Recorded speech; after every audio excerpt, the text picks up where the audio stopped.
Day of rejoicing that would be in all cities, sing and shout.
Magandang gabi po sa inyong lahat kung saan man po kayong dako ngayon ng Pilipinas at ng buong mundo. Salamat po sa opportunity na binigay po sa atin ng Panginoon na muli makapagpatuloy po tayo nating gawain.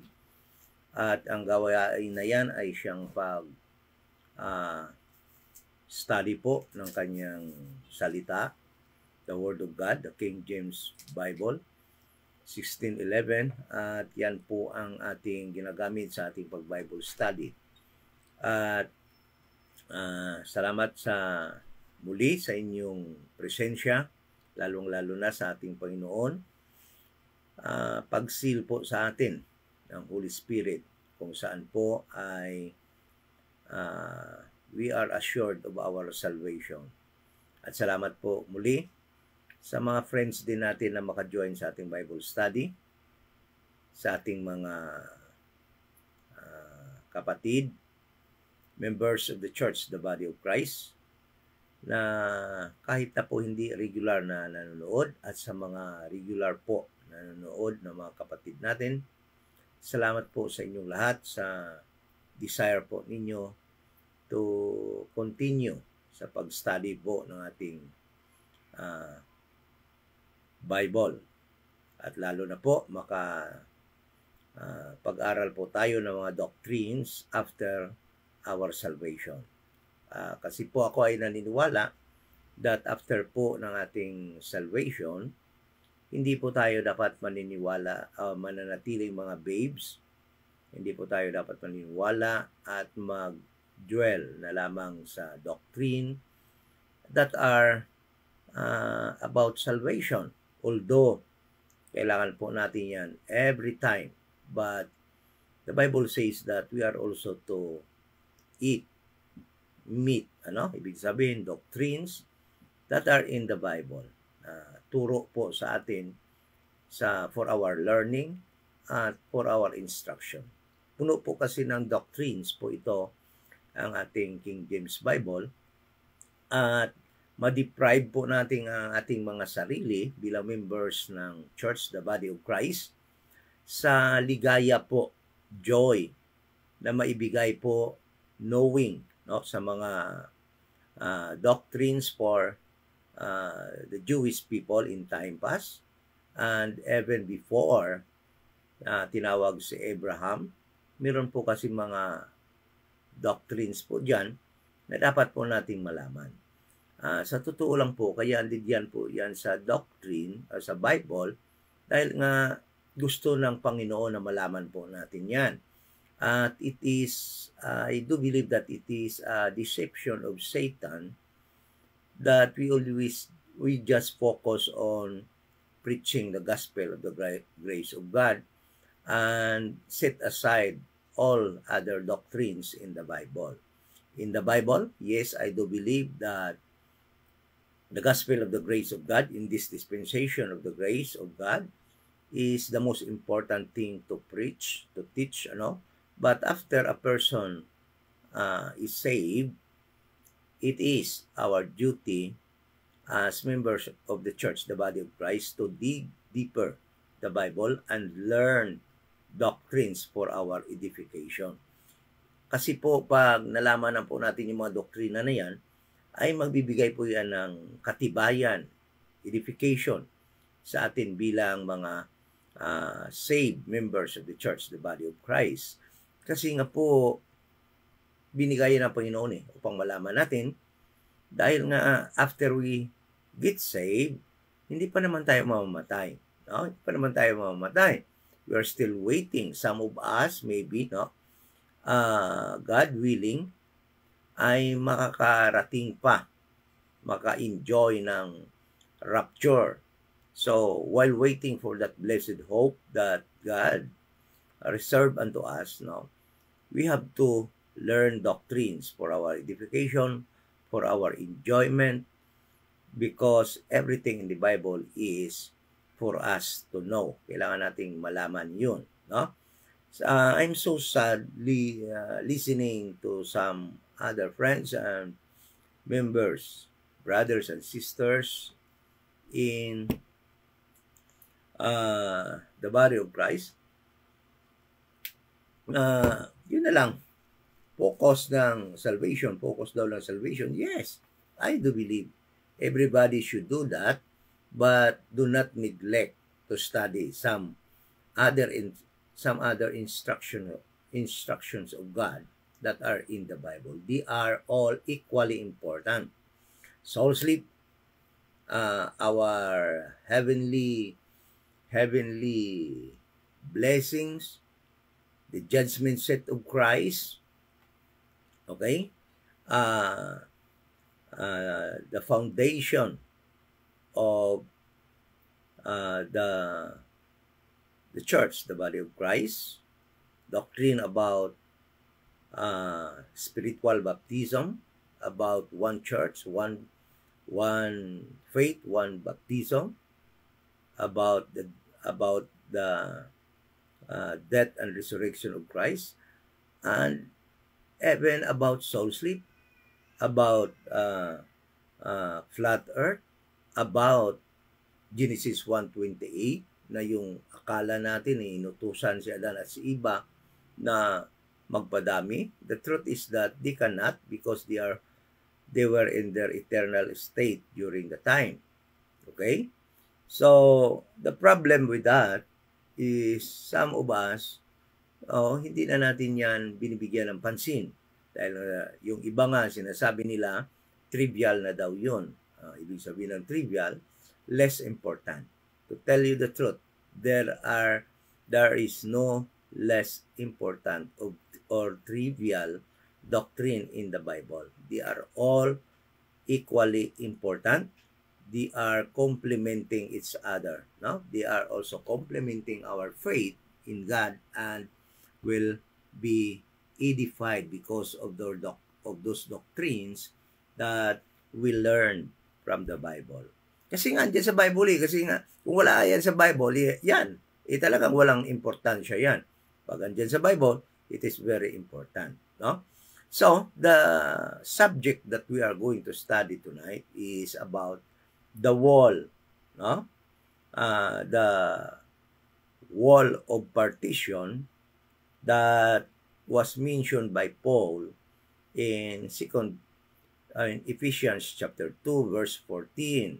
Kasi nga po, kagaya na po niyan, for the longest time being baptized for 30 years, I never heard that verse being explained by Baptist pastors. The truth is that because they cannot understand it, that is why they never touch that verse, and explain to their members, dahil nga hindi nila naintindihan kung ano nga ba talaga yan, yung tinatawag na partition or wall of partition that was abolished by the death of Christ, by the flesh of Christ. Okay?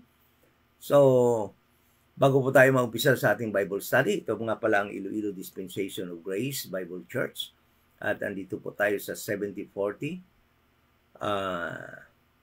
7th Street, Lawaan Village, Balantang Haro. Yan po ang lugar kung saan po tayo nag-congregate physically every Sundays and every time na meron po tayong Bible study. At ito yung church dito sa Iloilo na tanging nagtuturo ng tamang gospel ng kaligtasan sa panahong ito ng grasya. Kaya nga po, kung kayo po ay nangailangan ng kaligtasan, wala pa kayong dapat gawin kundi ang mananampalataya lamang kasi Jesus Christ ay namatay po bayad na ating kasalanan.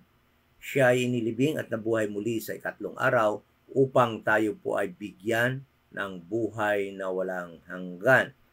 At pagkatapos po natin mag-believe sa gospel of the grace of God, the Holy Spirit will perform His job. And the work of the Holy Spirit is to put us or baptize us into the church, the body of Christ. And that church, the body of Christ, will be taken out of this world in the future by way of corporate rapture. No? So there is only one way to go to heaven. and that is by corporate rapture of the church. No one is there right now in heaven. Wala pang ando doon sa langit, no?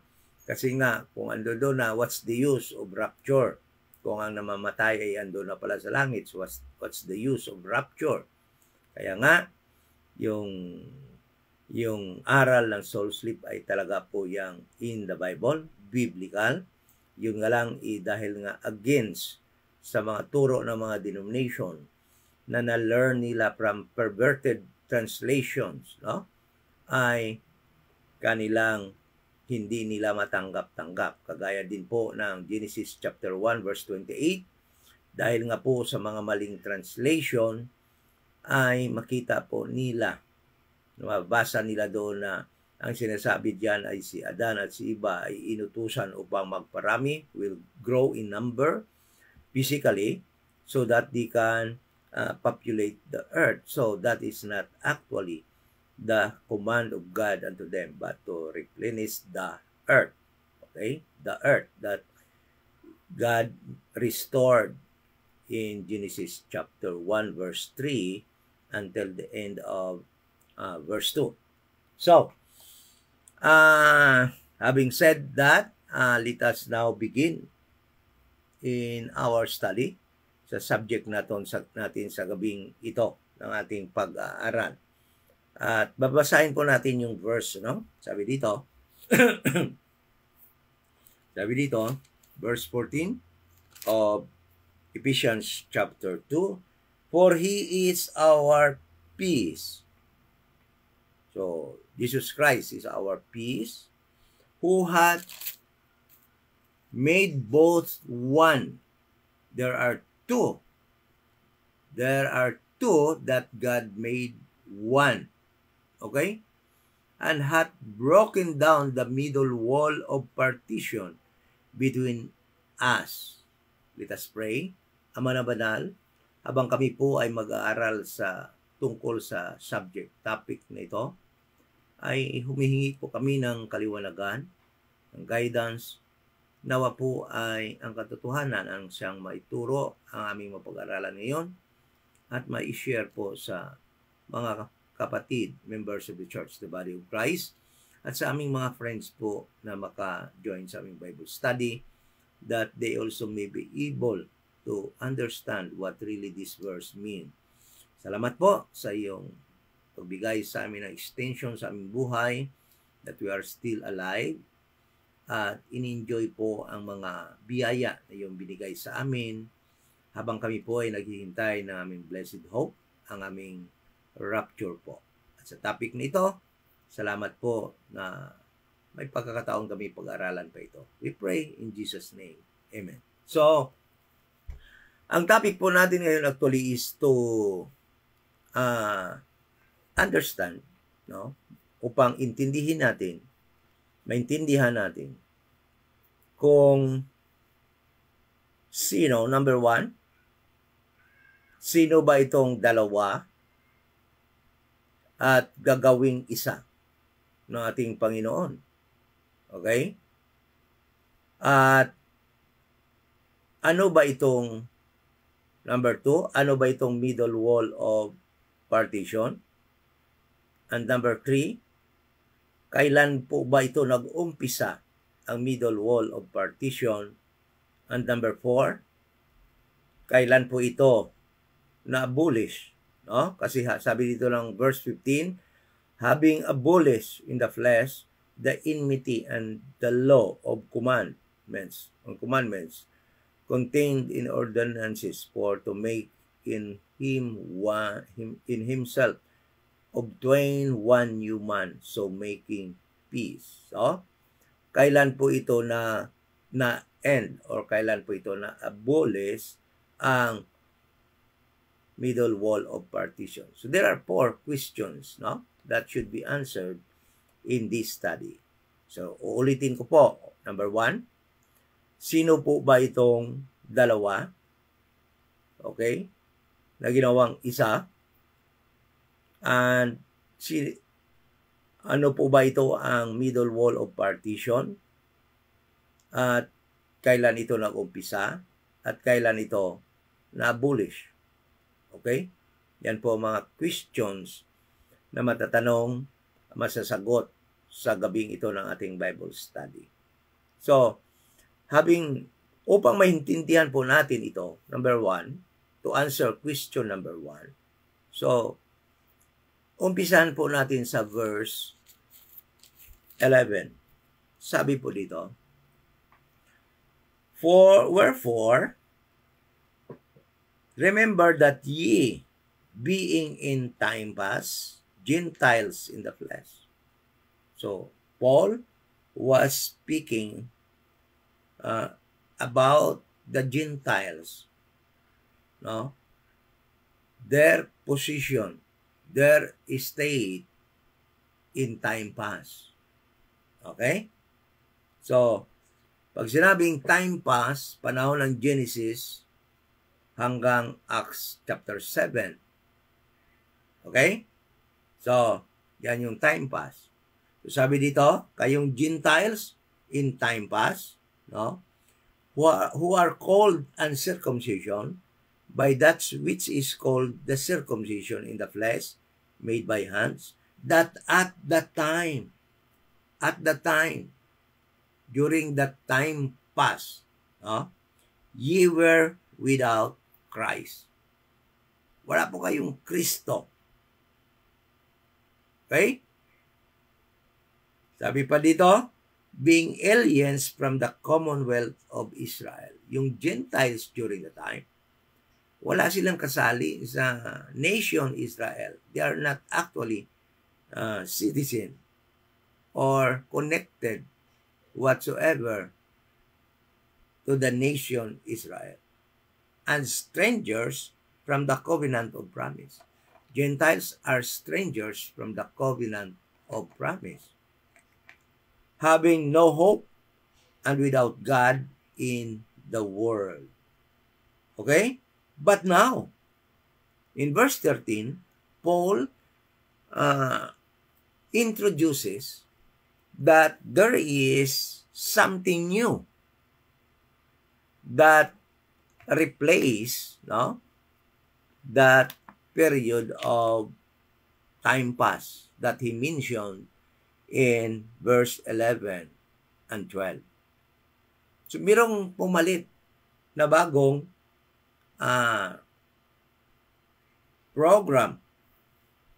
But now, sabi niya dito, in Christ Jesus, so, ibig sabihin, before Christ Jesus, no, there is no way for the Gentiles to what? To have access to God. That is, kasi, kaya nga ang sabi dito, ay, at that time, during time past, you were without Christ. You are aliens from the commonwealth of God. You are without hope and without God. So, ibig sabihin, Gentiles during the time past, before Jesus Christ, before the death, burial, and resurrection of Jesus Christ, no? Sabi dito, kasi ang nag-made nigh ng Gentiles to God is the blood. So, it is very safe to say that yung Gentiles who were without Christ, without God, and without hope in time past, nagiging malapit lamang sa Panginoon after the death, burial, and resurrection of Jesus Christ. Dahil blood ni Jesus Christ ang nagiging gamit upang yung mga Gentiles na yun ng time pass ay mailapit sa Panginoon. Okay? So, for He is our peace. So, there was a separation. These verses actually speaks of the separation of Gentiles uncircumcision and the circumcision or the Jews. Nakuha natin? These verses ay nagsasalita ng pagkasiparado ng mga uncircumcised people, the Gentiles, at saka ng circumcised people, the Jewish people. They are separate. They cannot be one. There is something that separates them. Okay? There is something that separates the Gentile and the Jews according to this verse. Verse 11 and verse 12. Okay?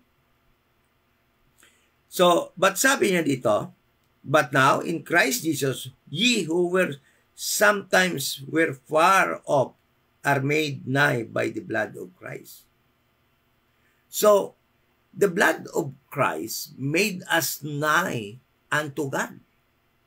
Na kung saan in time past, Gentiles were far away, without hope, without Christ, without God, not connected with the nation Israel. But the blood of Christ, which refers to his death, burial, and resurrection, made us nigh unto God. So, paano tayo ngayon ginawang malapit sa Panginoon? Because there is something that separates us from the Jewish people. So, Paul mentioned in verse 14, sabi niya dito, for he is our peace, Jesus Christ, who hath made both one and hath broken, binasag ni Jesus Christ, hath broken down the middle wall of partition between us. So, the answer for question number 1 is this.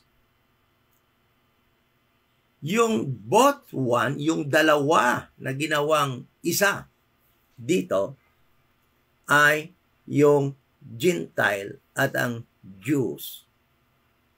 Okay?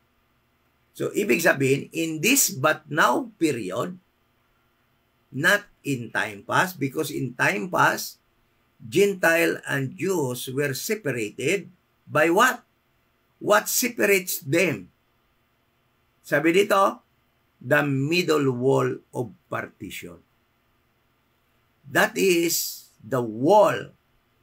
That is the partition that separates between the Jews and the Gentiles. It is called middle wall of partition. Okay? So, that middle wall of partition, no, ay sabi nila, it is the law that was abolished, no, which was contained in ordinances. Okay? While it is true that the law also were abolished or temporarily set aside in this dispensation of the grace of God, meaning it is not at work in this dispensation, but the middle wall of partition already exists even before the giving of the law to Moses. That is why it is not the law. The middle wall of partition is not the law. So, we are now about to answer the question number 2. What is the law, the wall of partition? Okay?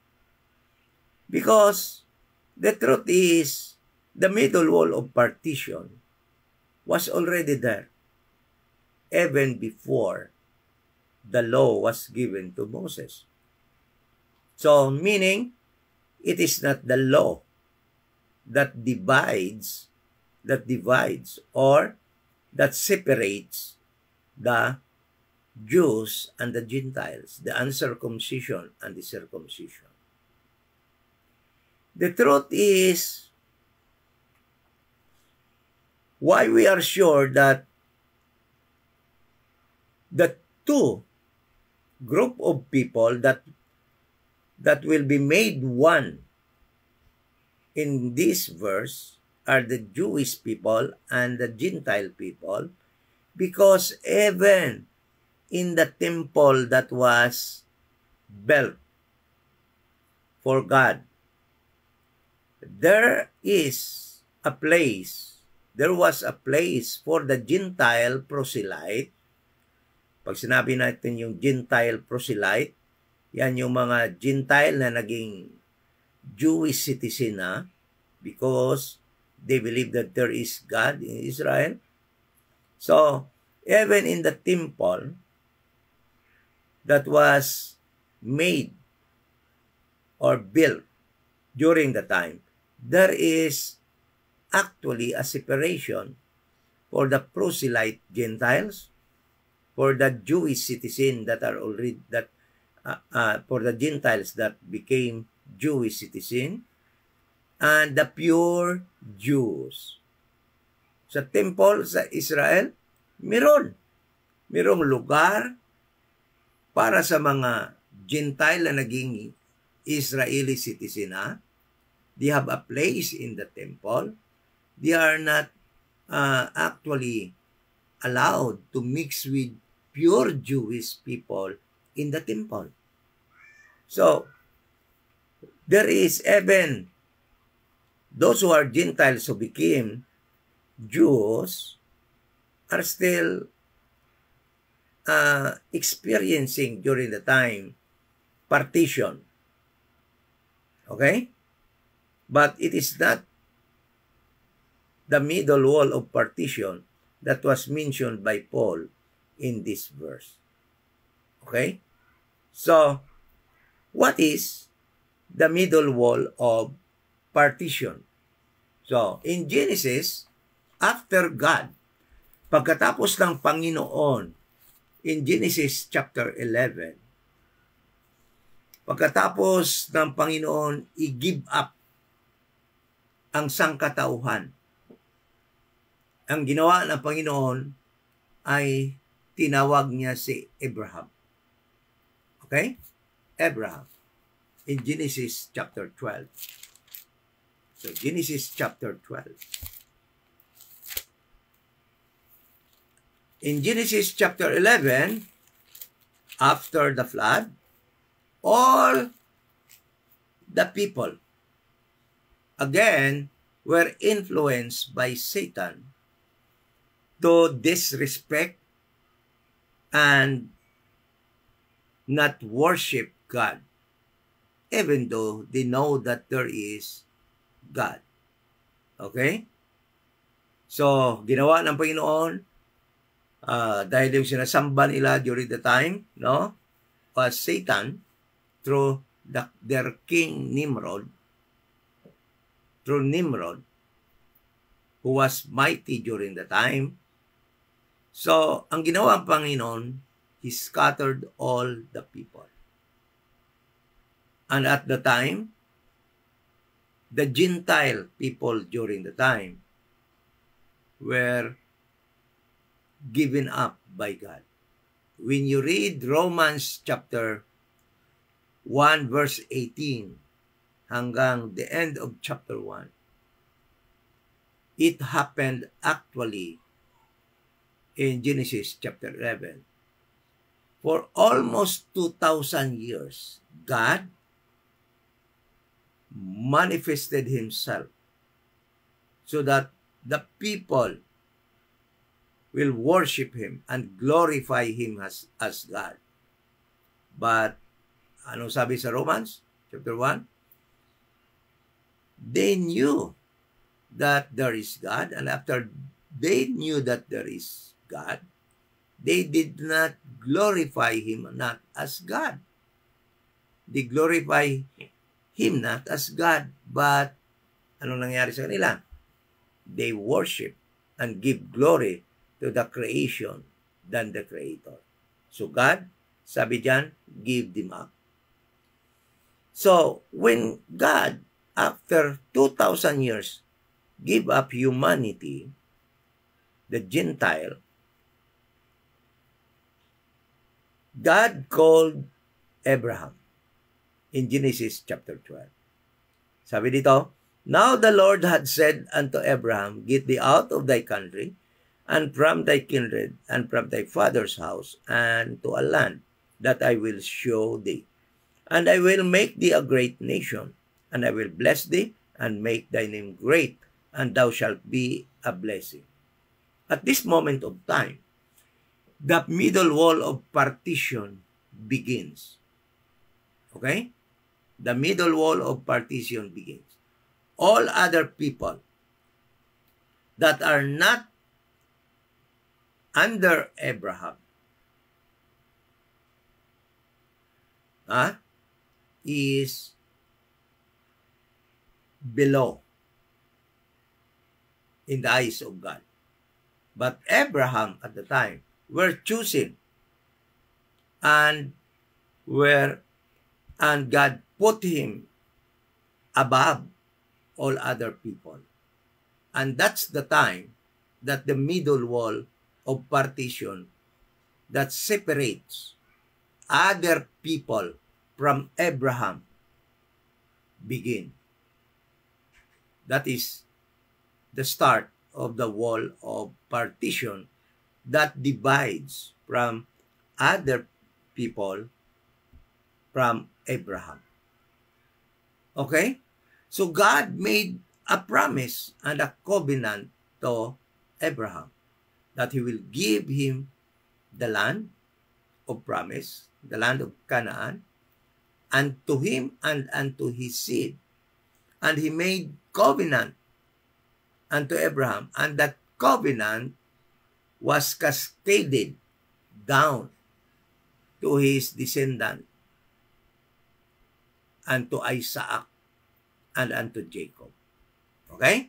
So listen to this. Genesis chapter 17, sabi ng God kay Abraham, and when Abraham was 90 years old and 9, the Lord appeared to Abraham and said unto him, I am the Almighty God. Walk before me and be thou perfect, and I will make my covenant between me and thee, and I will multiply thee exceedingly. So, there was a covenant made by God that He will multiply exceedingly Abraham, and He will make Abraham a great nation. And that promise, that covenant, was cascaded to the seed of Abraham, and no other than who? Than Isaac. So, mayroon namang anak si Abraham na iba. Yung kay Ismael. Yung kanyang anak kay Hagar. Okay? But, tingnan mo, yung covenant na yon ay hindi basta-basta ibinigay. Pumili talaga ang Panginoon. At sabi niya dito, and God said, Sarah, thy wife, shall bear thee a son. Kasi sabi nga ni Abraham, meron naman akong anak eh. Si Sarah kasi 100 years old na. 90 years old na si Sarah. Sabi ni Abraham sa verse 18, and Abraham said unto God, oh, that Ismael might live before thee. But sabi ng God in verse 19, and God said, Sarah thy wife shall bear thee a son, indeed, and thou shalt call his name Isaac, and I will establish my covenant with him for an everlasting covenant, and with his seed after him. So that covenant with Abraham will be established by God with Isaac, his seed, and to the seed of Isaac Okay? After him. And who is that seed of Abraham after him? Let us go to chapter 19. Genesis 25.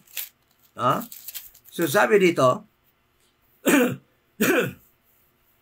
and Isaac entreated the Lord for his wife, because she was barren, and the Lord was entreated of him, and Rebekah his wife conceived. Yung barren na asawa ni Isaac, the sister of Laban, no? Na kinuha pa doon somewhere in Syria, na buntis, and the child struggled together with her. And she said, if it be so, why am I thus? And she went to inquire the Lord. And the Lord said unto her, 2 nations are in thy womb, and 2 manner of people shall be separated from thy bowels, and the one people shall be stronger than the other people, and the elder shall serve the younger. So, yung pinili ng Panginoon dito, sa anak ni Isaac na dalawa, na twin, ay hindi si Esau, kundi si Jacob. Okay? Si Jacob, yung younger brother. Alam niyo lahat yan. Okay? At ito namang si Jacob ay nagkaanak ng 12 sons, 12 lalaki, which compose the nation Israel. Kaya yung Israel tinatawag 12 tribes of Israel. So, alam naman natin na itong 12 tribes na ito ng Israel ay napunta sa Egypt when there were only few, more than 70 people who entered Egypt during the time. But there in Egypt, they grow in number. Dumami sila ng dumami doon sa Egypt, and eventually, in Egypt, God made them a nation. Okay? Made in Egypt, Israel was made by God a nation, His firstborn. Israel, nagiging firstborn ng God in Egypt. Meaning, they were born. Israel was born by God as a nation in Egypt. Okay? Doon sila ginawa nga nation. Kaya nga, yung born again, nagre-refer yon sa paggawa ng Panginoon sa Israel as nation. Kaya yun yung born again diyan sa John chapter 3, chapter 1, up to 3. Yan yung sinasabi diyan. They must be born again because they were born by God as a nation in Egypt, but during the time, during the earthly ministry of Jesus Christ, they are no longer a nation of God because of their sins, because of their apostate status during the time. They actually left their God. So, kaya sabi ni Jesus Christ, there is a need for you to be born again as a nation so that you can receive the kingdom. Yun ang ibig sabihin ng born again. Hindi tayo, Gentile can never be born again. Because to be born again is only the nation Israel. And nobody, no one can be born alone. Okay? It speaks of Israel who was born by God as a nation in Egypt. Okay? Kaya tingnan mo, doon sa Exodus chapter 4. Sabi dito, Exodus chapter 4. Anong sabi dito ng Panginoon? Verse 22. And thou shalt say unto Pharaoh, thus saith the Lord, Israel is my son, even my firstborn. Because Israel been born by God in Egypt as a nation. Kaya naging Diyan ang una silang na firstborn. Kaya kailangan nila ma-born again the second time as a nation so that they can be worthy to receive the kingdom that was promised by God unto Abraham, unto Isaac, unto Jacob, unto Moses, and unto Israel, unto David, their forefathers of Jewish people. Okay? So, when these people who were put by God above all other nation, above all other people, during the time, there is a partition that separates them from other people, from other nation. And only Paul called it middle wall of partition. It is not the law. It is not the promises that divides or separate the Jewish people from other nations or from Gentiles, but it is the middle wall of partition. And what is that? It is actually imaginary line that separates the Israel from other nations. Listen to this. After God called Israel out of Egypt through the leadership of Moses, listen to these words that God told Moses to speak unto Israel. Okay? Leviticus chapter 20, verse 24. Leviticus 20, verse 24. Sabi niya dito,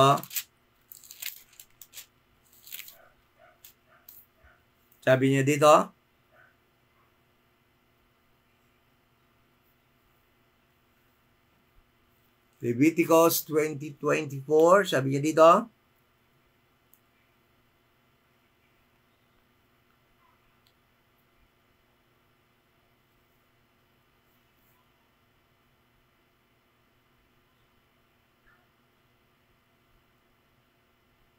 it seems it is wrong. Verse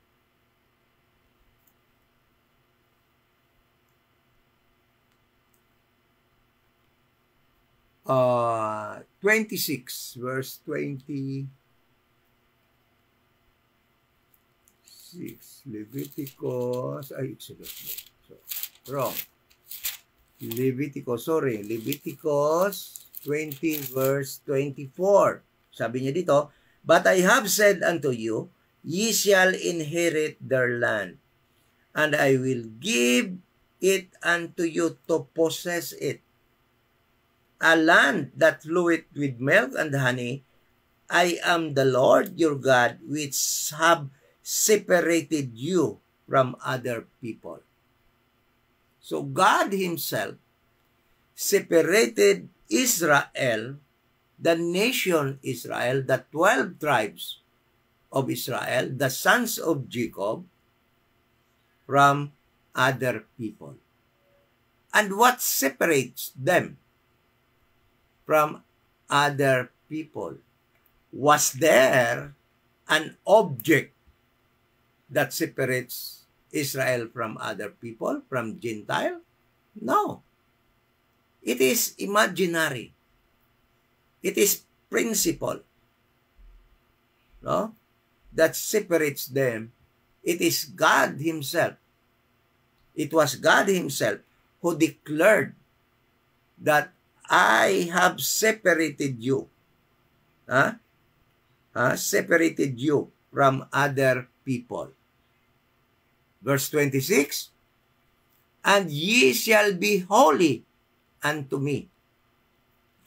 For I, the Lord, am holy, and have severed you from other people.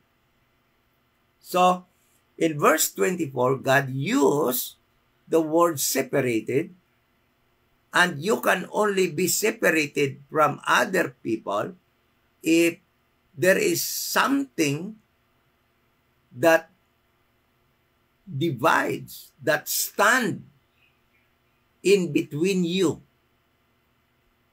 Because if there is none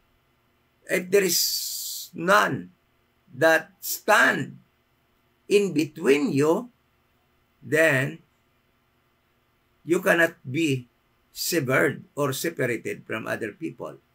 And in verse 26, God used the word severed you from other people, that ye should be mine. The thing is, they are gods. Israel is gods during the time. And the only thing that they can be God's people is to separate and sever them from other people. And the truth is, God used the middle wall of partition. God put a partition between Jews and other people since Abraham. He separated Abraham from other people. He blessed Abraham while all other people during the time he gave up. That is why middle wall of partition began when God called Abraham. Abraham,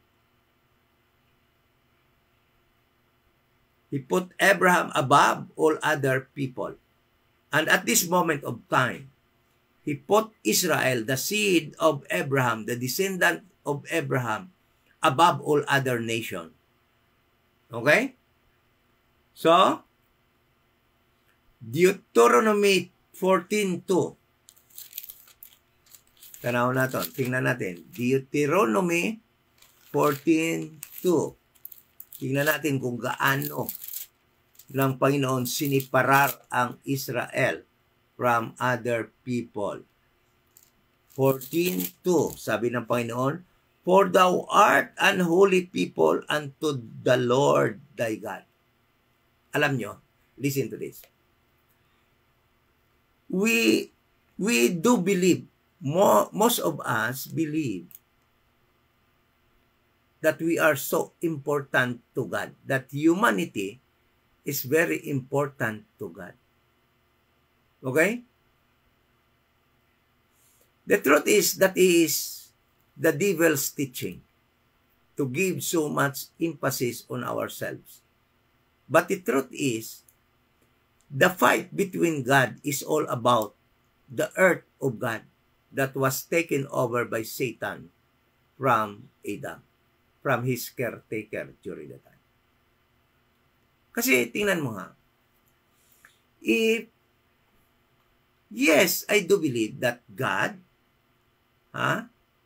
binigyan talaga niya ng importante din ang tao dahil He will use, kasi yung ibang tao na hindi ang seed natatalo sa kay Satan as promised in Genesis chapter 3 ay talagang nagiging collateral damage sa labanang ito ni Satan at saka ng God to take back the earth from the control of Satan.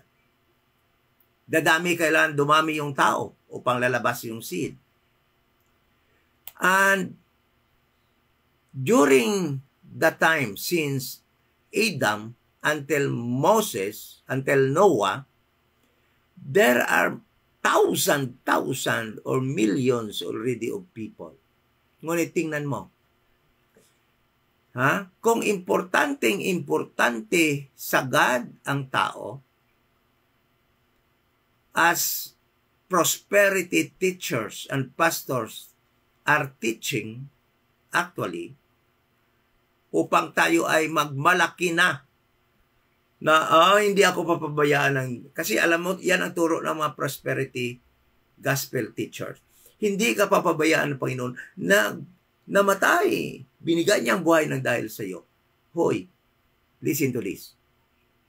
Si Jesus Christ hindi lamang namatay para sa humanity. He died for all His creation. and most importantly, so that he can defeat Satan and he can take back the earth from Satan. Okay? Listen to this.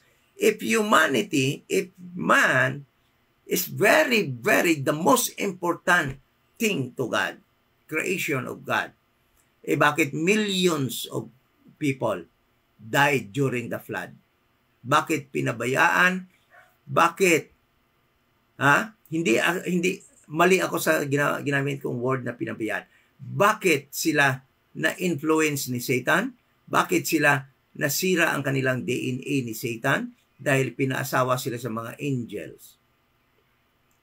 Because during the time, Satan was doing his everything to prevent the seed that will come out from a woman to defeat him. He was actually trying his best to stop God from doing that thing. Ngunit, tingnan mo, pwede naman ang Panginoon protektahan yung mga tao na yon. Kung importante talaga sa kanya yung tao na pinaka-importante sa kanya talaga. Bakit million-million yung nagiging na-influence or nagiging nasira yung DNA na wala na silang kaligtasan during the time? Bakit 8 na lang ang naiwan? Kasi ayaw talaga magpatalo ng Panginoon kay Satan. Kailangan niya protektahan yung 8. Si Noah, kanyang asawa, kanilang 3 anak at kanilang asawa, so that humanity will not be extinct on this earth, so that man, or so that the promised can come out in his proper time. Okay? So tingnan mo, after the flood, ang humanity, ano naman nangyari? Hindi naman nagsamba sa Panginoon. Ang dami na namang hindi naligtas. Na-influence naman ni Satan. Bakit nangyari yon? Bakit si Abraham na lang ang naiwan at kanyang pinili at give up niya yung ibang tao na hindi nagsamba sa kanya? Because,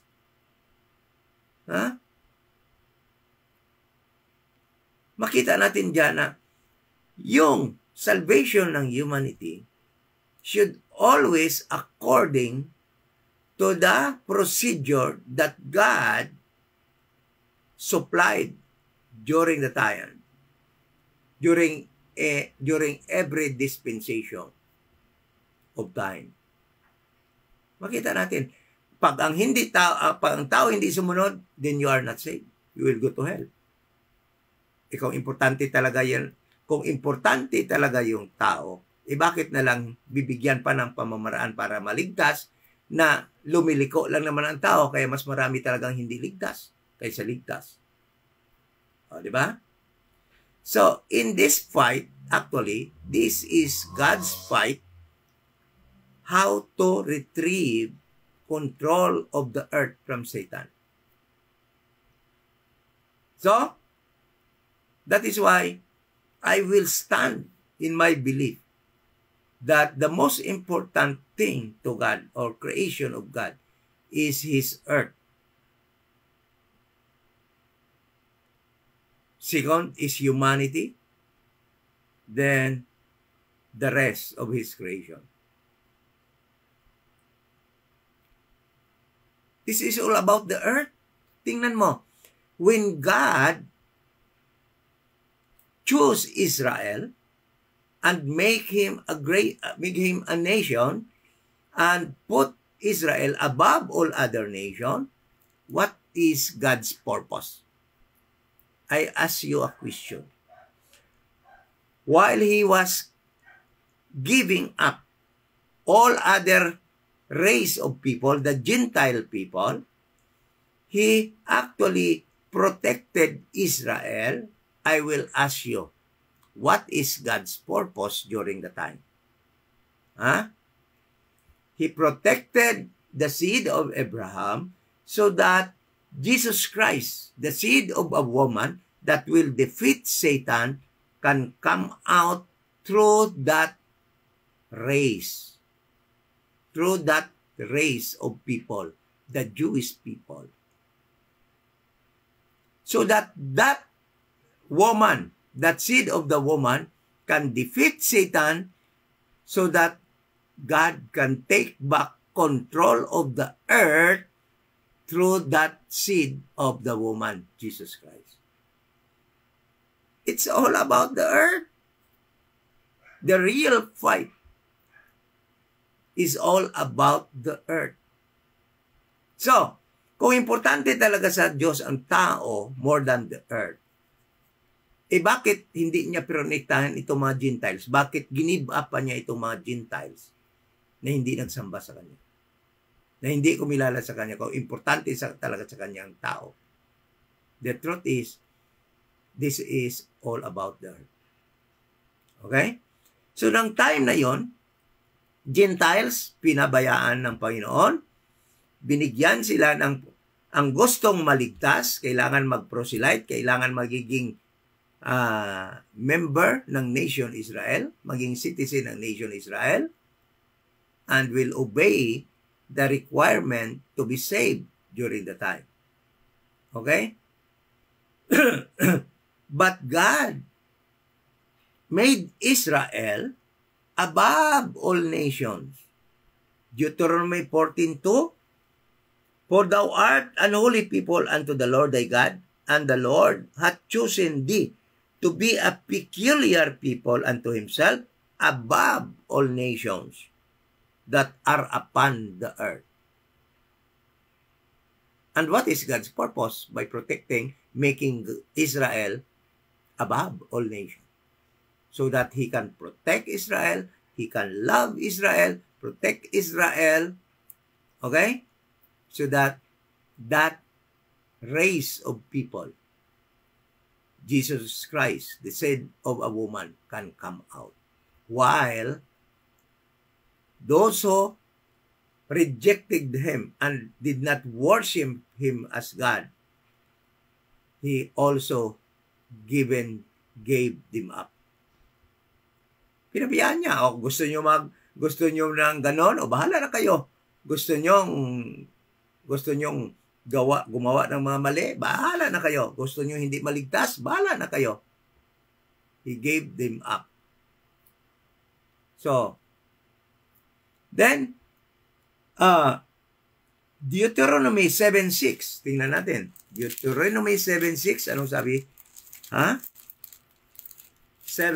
verse 6. Sabi dito, For thou art an holy people unto the Lord thy God. Holy people. The rest of the people, the Gentile nation, are not holy at this moment of time. The Lord thy God has chosen thee to be a special people unto himself, above all people that are upon the face of the earth. Israel is above all other people that are upon the face of the earth. And by the way, face of the earth ay nagpapatunay that the earth is flat. Kasi kung globe, walang face. Meron bang face ang sphere? Tingnan nyo nga, kung may face ang globe. Ang face is like a queen. Face of a queen. Diba? Oh, that is why the earth is flat. Pag-aralan nyo mabuti yan. It is also equally important to what we are studying. So sabi niya dito, verse 6 and verse 7, The Lord did not set His love upon you, nor choose you, because ye were more in number than any people, for ye were the fewest of all people. God, at this moment of time, when there was a middle wall of partition that divides between Israel and the Gentile people, during the time, God loved Israel, while He gave up during the time the Gentile nation. Okay? So, at this moment of time, makita natin how God loved the people of Israel, the nation Israel. In all the books after the giving of this instruction, makita natin yung gaano gin-express ng Panginoon ang kanyang love for Israel. Not for the Gentile people whom God given up. So kaya yun, alam nyo, when you read the Bible, kaya minsan akala nyo talagang mahal na mahal talaga ng God ang tao, ang humanity, because you will read it from the book of Psalms, from the book of Hosea, from the book of Isaiah, and from other prophetic books, book of the prophets. But the truth is, at this moment of time, the love of God focus only to Israel and not to all humanity. Then how can you say that humanity is God's most important creation? The truth is this. He loved these people, Israel, in order that He can protect them and express His love to them because of the seed that will come out from this race of people. And that seed is no other than Jesus Christ. And listen to this. It is all about Jesus Christ. That is why God protected these people, Israel, this nation of Israel. And listen to this. Tatanungin ko kayo. Pagkatapos nilang ni-reject si Jesus Christ, what happened to them? What happened to them? Huh? That was the time that the middle wall of partition that made them above all nations was broken. By the time the dispensation of the grace of God took effect. Okay? So, listen to this. That is why when you read from Exodus and from Genesis 12, when you read the love of God about certain group of people, that does not include the Gentiles. It is all about Israel whom He loved. The seed of Abraham. His seed, Isaac. His seed, Jacob, who became a nation of Israel. Oh? Kaya, akala ng tao, pag nakita niya dyan, grabe ang love ng God. No? Oy, huwag niyo include ang sarili niyo dyan, Gentile, during the time. Not in this time, ng dispensation of the grace of God. But during the time, God was only expressing His love to the Jewish people, to the nation of Israel. Hindi ka kasali doon. Kaya huwag mong sabihin, nako, the most important creation of God is humanity.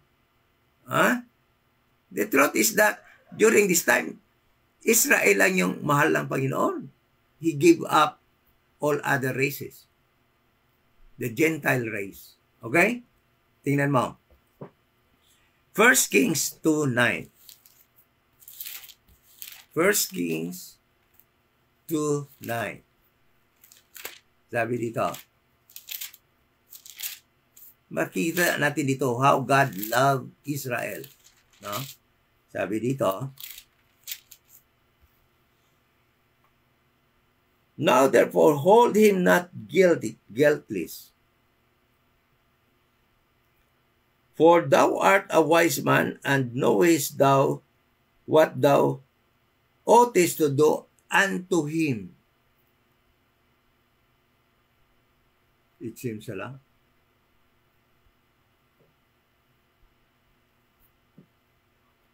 First Kings. Sala yata yung mali yung verse ko, no? So, Hosea 11:1. Hosea 11:1.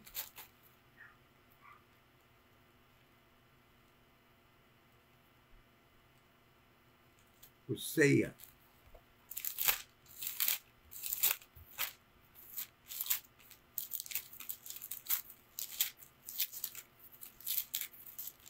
Hosea 11:1. So sabi dito, when Israel was a child, then I loved him. Okay? I love him and called my son out of Egypt. So, when God expressed his love at this moment of time, it is only for Israel. Gentile not included at this moment of time. Huh? Deuteronomy 33. Balik tayo sa Deuteronomy 33.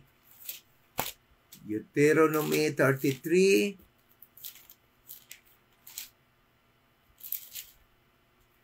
Verse 3. He loved the people, all his saints are in thy hand, and they sat down at thy feet. Everyone shall receive of thy works. When God said at this moment of time, he loved the people, it refers only to the Jewish people. Deuteronomy 4:37. So, another 4:37. Bale dire.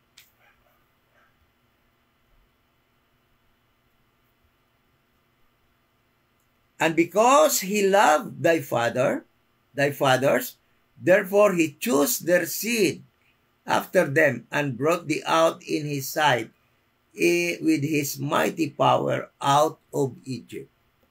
God expressed his love to the descendants of Abraham, Isaac, and Jacob, Israel, and we do understand that this is all about of the seed of a woman, Jesus Christ, that will come out from that race.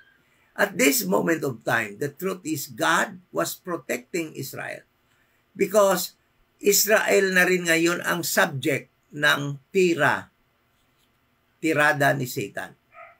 Gusto ni Satan i-destroy si Abraham, si Isaac, si Jacob, Israel, so that the promised seed cannot come out. Pinabayaan na rin yun ni Satan yung mga Gentiles who at the time, in their activity of doing sinful practice. Dahil sa alam naman ni Satan, wala na itong mga Gentile na to. Hindi lalabas dito yung seed of the woman na promise sa tatalo sa akin. Dito lalabas kay Abraham. So, yung subject ng tirada ni Satan during the time ay yung Israel na naman. That is why God, makita natin dito sa books after Joshua, no? After Joshua, after ang Israel ay makapunta na doon sa land of promise, na siya na naman ang subject ng persecution ni Satan. But God protected Israel while he give up all other people, the Gentile people. So, paano nyo masabi na humanity is the greatest or is the most important creation of God? So, do not believe that. Because the truth is this. If people will think that he is the most important for God, baka magiging reluctant tayo to believe the gospel of the grace of God. Pamamaraan talaga ni Satan yan upang mag-isip tayo na kahit ano gagawin talaga ng Panginoon sa akin kasi ako yung pinaka-importante sa Kanya. Hindi, that is why yung belief na yan yung nagtulak sa ibang tao that there is no hell, na wala ng impyerno, na hindi kaya ng Panginoon itapon ang tao sa impyerno dahil nga importante, pinaka-importante sa kanya ang tao. No. That is a deception from Satan's mouth. for you to believe that you are the most important creation of God, then if you are the most important creation of God, why God will throw you in the lake of fire? Then people will be reluctant in believing the gospel of the grace of God and live accordingly to the instruction how we should live in this dispensation of the grace of God. Because after all, God will not throw us in the lake of fire if we will not believe the gospel of grace, because I am the most important to God. The truth is, we are just collateral damage in this war between Satan and God.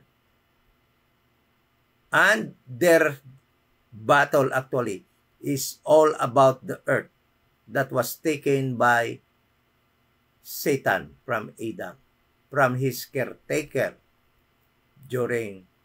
after he restored the earth. So at that time, when Israel was on top above all other people, there is that middle wall of partition that divides, that separates, that severed Israel from the Gentiles.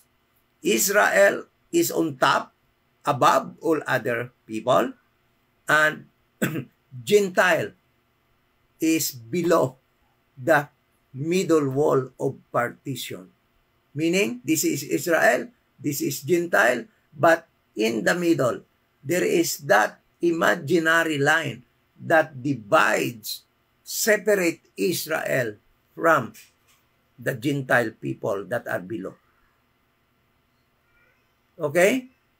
Then, the question right now, since we know that middle wall of partition is God's declaration, it is an imaginary line that stands in between, that separate Israel and the Gentiles. And we know already that it began or started during God's calling of Abraham, when God called Abraham and made him special person above all other people. Then the question, kailan ba yan natapos? Ay bakit ko dinala itong Bible study na ito? Because there was a post or somebody shared in our group a chart, a dispensational chart. Okay? But in this chart, actually, in this chart that was shared by a brother, was actually depicting false information. Okay? Ito yon. Ito yung chart na ito. Ito. Okay? So in this chart, kung titingnan nyo dyan, nakasulat yung middle wall of partition. Okay? Middle wall of partition. All other in this church, I do not oppose. I agree with all other that are drawn or stated in this chart, except one. And that is the middle wall. That is the information about the middle wall of partition. Okay? So that middle wall of partition was only until the cross. Okay? Ibig sabihin dyan na yung middle wall of partition started in Genesis chapter 12 during God's call of Abraham, and it ended at the cross during the death of Jesus Christ. And that is very wrong. Why? Because middle wall of partition that was mentioned by Paul is or was actually operating or active or remain or stands. Okay? Yung ano ba tamang gamitin word dito? Stands or remain. No? Or nananatili na active hanggang ang Israel ay chosen people. Hanggang ang Israel ay above all other people. Okay? So, listen to this. Yung iba naman, sabihin nila, pagdating daw ni Christ, ang middle wall of partition ay nag-umpisa na. Ang iba ay nagsasabing ang middle wall of partition umpisa sa Genesis 12 hanggang sa cross. So, I do believe that this chart was made by people who believe that the body of Christ begin at the cross. And in the Philippines, they are the so-called moderate rightly divider. They believe that the body of Christ started at the cross. So that is why the middle wall of partition begin in Genesis chapter 12, in Abraham, and ended until the death of Christ at the cross. Okay? But in the Bible, as long as Israel is on top and above all other nations, above all other people, and he is the center of God's dealing, the middle wall of partition still stand, separating Israel from the Gentile nation. Kaya tingnan mo. So, let us now go to the book of Matthew. The book of Matthew, when Jesus Christ came, anong sabi dito? Matthew chapter 1 verse 21. And he shall bring forth a son, and thou shalt call his name Jesus, for he shall save his people from their sins. This verse speaks about Christ saving Israel of their sins. Gentile is not the subject of the book of Matthew. So, ibig sabihin, in Matthew, Israel is still the subject. Israel is still above all people dahil nga sila yung pinuntahan ng ating Panginoon at this moment of time. Okay? Let us now go to the book of Luke. Sa book of Luke, sabi dito,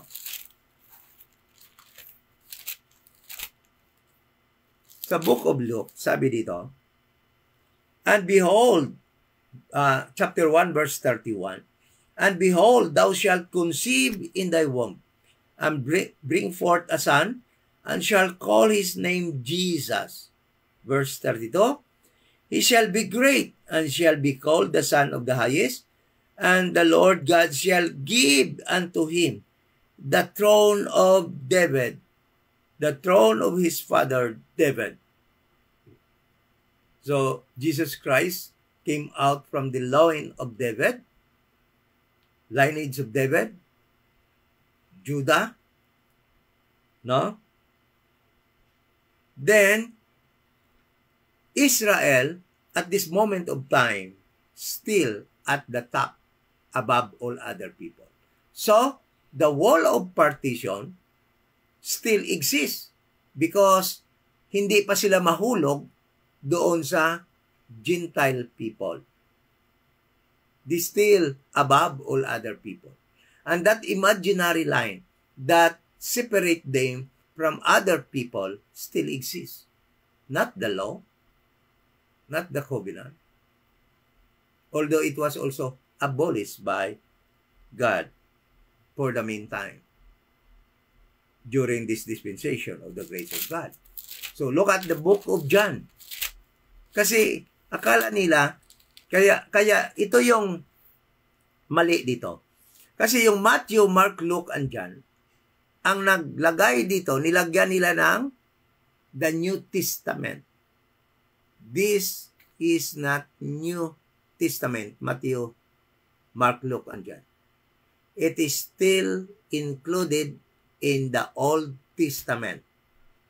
As long as Jesus or Israel is the center of talk or the subject of discussion of what God is doing at this moment in these books, that books are still considered Old Testament, and that at the same time, the middle wall of partition still stand.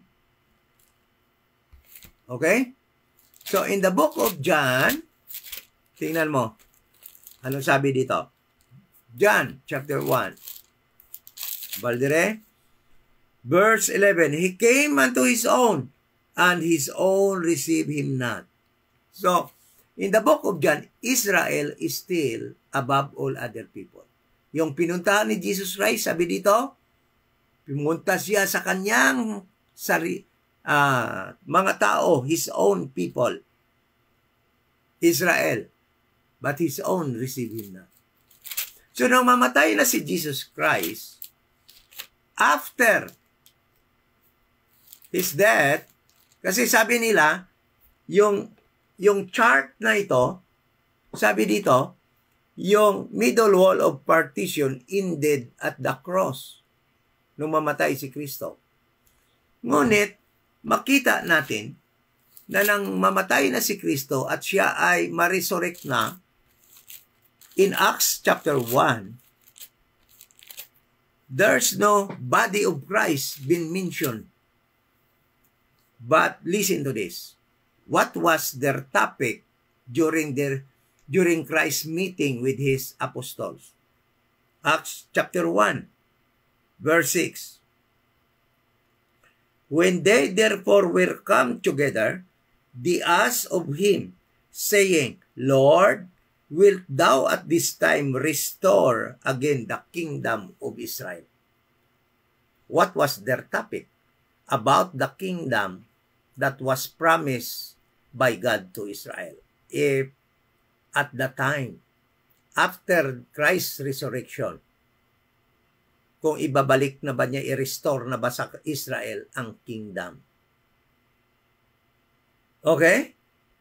So, at during sang time ng mga apostol, nung umakyat na si Jesus Christ at pinapunta na rito ang Holy Spirit to empower His apostles, members of the little flock, to do their evangelization to Israel during the time, anong nangyari sa kanila?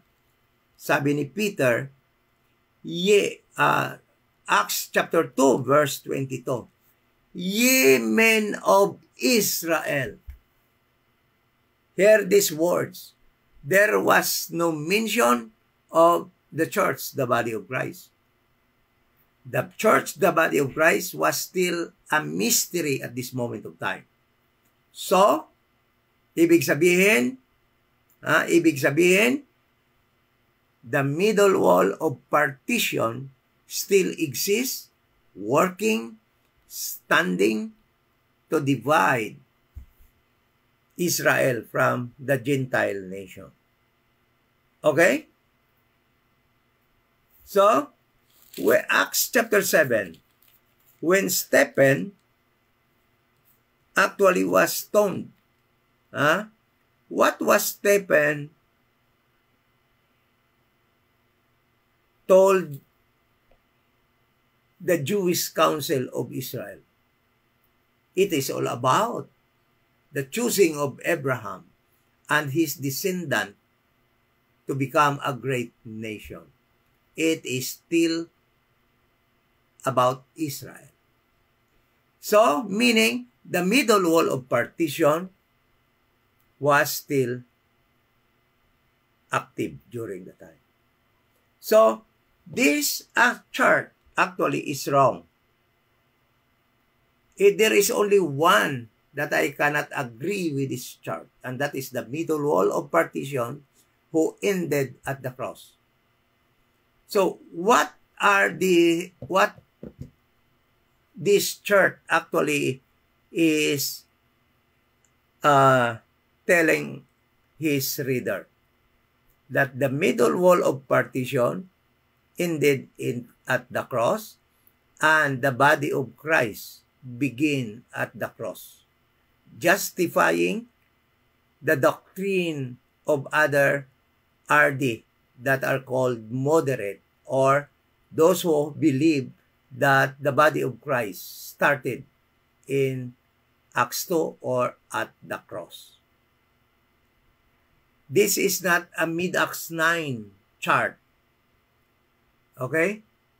So, that is all about the middle wall of partition. So, kailan natapos ang middle wall of partition? According to Apostle Paul, but now.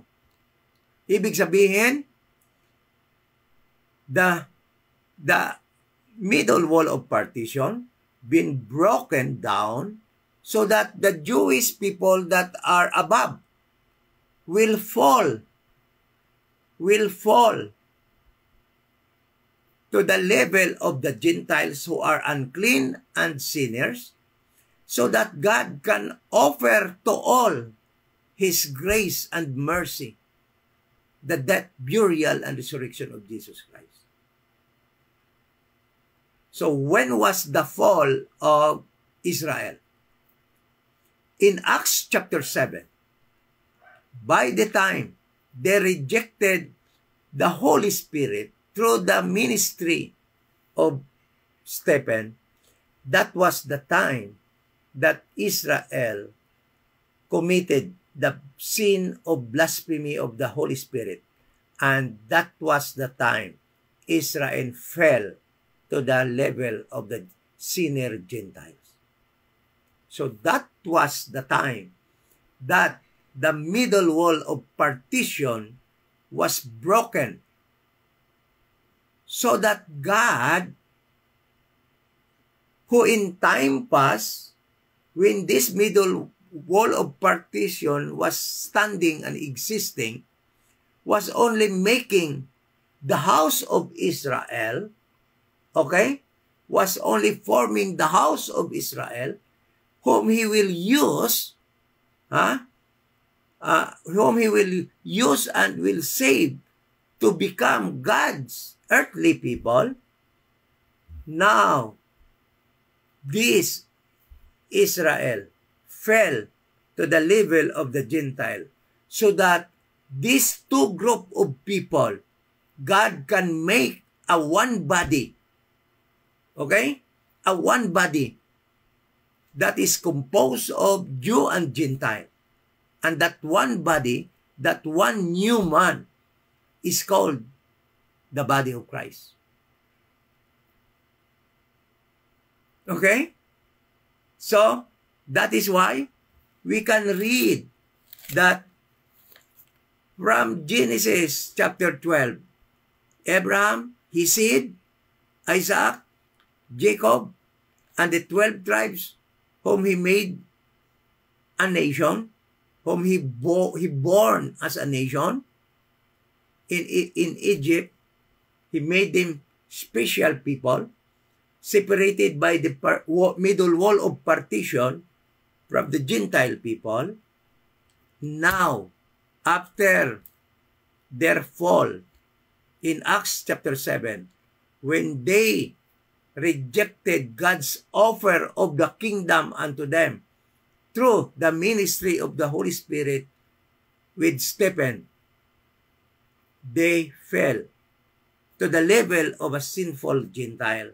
That is why sabi ni Paul in Romans chapter 3,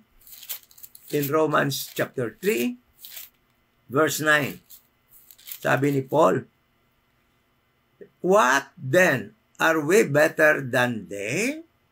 O, tingnan mo. But now, in this dispensation of the grace of God, dahil na broken na ang middle wall of partition that divides, that separate the Gentile from the chosen people of God, Israel, sabi ni Paul, mas magaling ba tayo sa kanila? Sabi dito, are we better than they? No, in no wise. For we have before proved both Jews and Gentiles that they are all under sin. But before Acts chapter 7, Gentile and Israel are choosing people of God. They are separated from the Gentiles. And at the time, he was forming the house of Israel, whom he will make his earthly people, that will live with Christ in his earthly kingdom.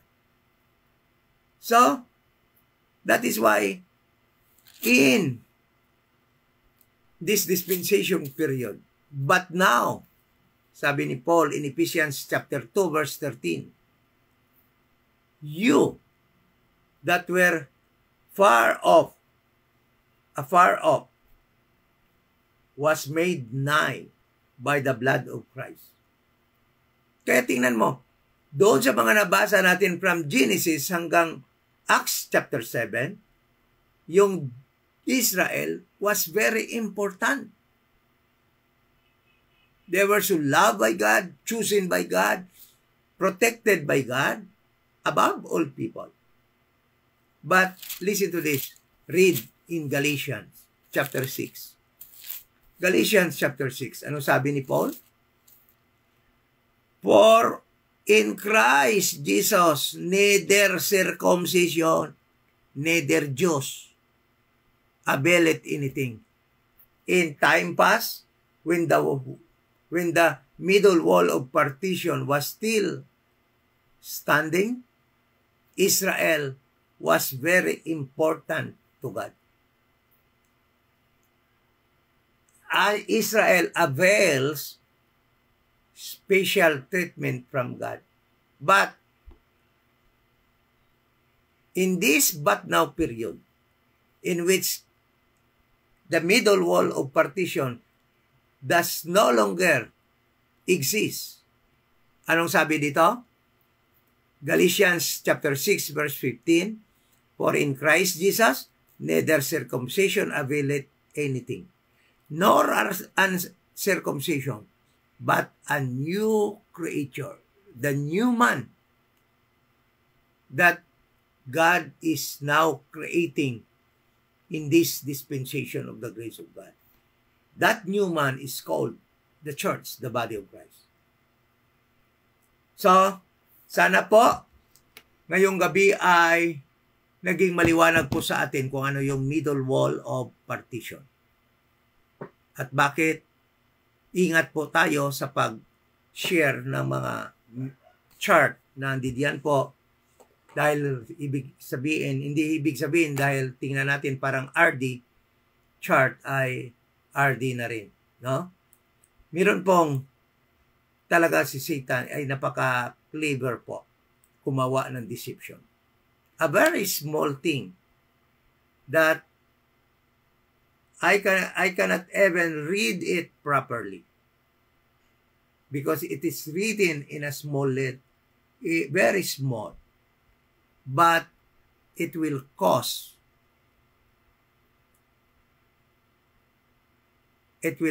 us to believe the wrong doctrine. And it will place us to another period of time that some people will say that the body of Christ began at the cross. The body of Christ did not begin at the cross because there was still at that time a middle wall of partition that severed Israel from the Gentiles. That middle wall of partition was only broken by the time Israel committed the sin of blasphemy. And at the time in Acts chapter 7, Israel fell to the labor of Gentile sinners. And that purpose of God at the time, so that He can start His mystery program, the dispensation of the grace of God, so that He can offer only grace for salvation to all people. Okay? So, thank you so much sa gabing ito for joining sa ating Bible study. Sana po naging maliwanag po sa atin yan. Let us be careful using some chart po na RD, because Satan actually is doing everything to deceive even the very members of the body of Christ, the heavenly people of God. Magandang gabi at thank you so much. Ito nga pala Iloilo Dispensation of Grace Bible Church. If you need salvation, wala na pa kayong dapat gawin kundi mag-believe or mananampalataya that Jesus Christ died for our sins. He was buried and rose again the third day for our justification. Thank you so much and let us pray. Ama na banal, salamat po sa Bible study. Salamat po sa opportunity that this week I can teach this subject online. Salamat sa mga kapatid, sa mga friends that are online. At sana po ay naunawaan po namin ang katotohanan sa verse na ito. Naming tinakil po sa gabing ito. Salamat po sa inyong lahat at higit sa lahat, salamat sa iyo, Panginoon. We pray in Jesus Christ. Amen. So, salamat po sa inyong pag-join sa ating Bible study ngayong gabi na ito. Brother Charles R.D., Brother Vince Simon Solit, no, andyan. Yung pamangkin ko sa abroad, andyan din. Si Julie Bardoquillo, Brother Caleb Joshua, at Brad Jerome, thank you for joining us. Brother William Aguirre from Tacloban, no? Sister Jean Manos, Sister Mayan Bilago sa Liganis po. Kumusta na po kayo dyan? RG Boybon, Ma'am Shirley Rogando, salamat pag-join. At sino pa yung iba dito, no? At sa mga hindi ko ma-mention, thank you so much again, no, sa pag-join sa ating Bible study. Good night. At sa susunod po nating session or sa susunod nating pag-Bible study.